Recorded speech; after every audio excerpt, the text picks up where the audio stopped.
Western media are lamenting that following the death of Lindsey Graham, Kiev has lost one of its most influential and effective lobbyists in Washington.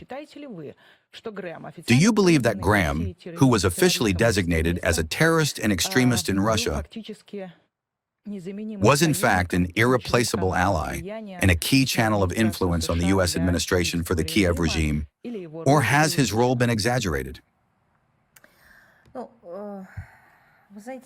Well, you know, we have a proverb that is very often misquoted.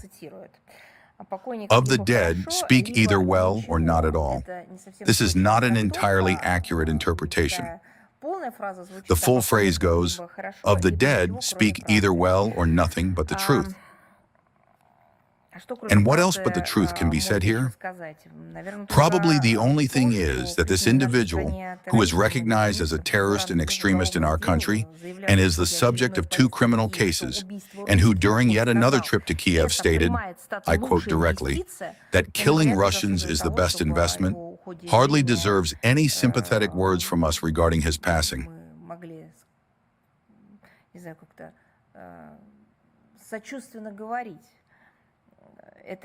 This is not to say we lack humanity. Quite the contrary, it proves that we possess it. If a person believed that an entire nation, with its history and culture, having suffered so much, should be destroyed, and I have already given you the exact quote, then that is exactly what we should be focusing on. How could such an ideology even exist in the first place? How was such a person received in countries that consider themselves civilized?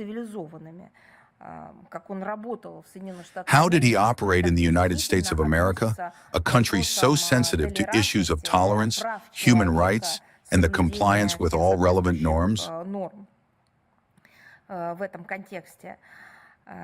After all, and let me emphasize this once more, he was simply calling for the killing of Russians. We are well aware that this very relay baton of clinical Russophobia, which this individual quite literally picked up from another figure, McCain, will now likely be inherited by someone else on Capitol Hill or elsewhere. Let's wait and see what happens next. Therefore, it seems to me that we should be talking precisely about this aspect, how people with such a mentality, with such a philosophy, one they actively promoted, and which aligns completely with racism, nationalism, Nazism, neo-Nazism, and xenophobia, can manage to enter the corridors of power in countries that call themselves democracies.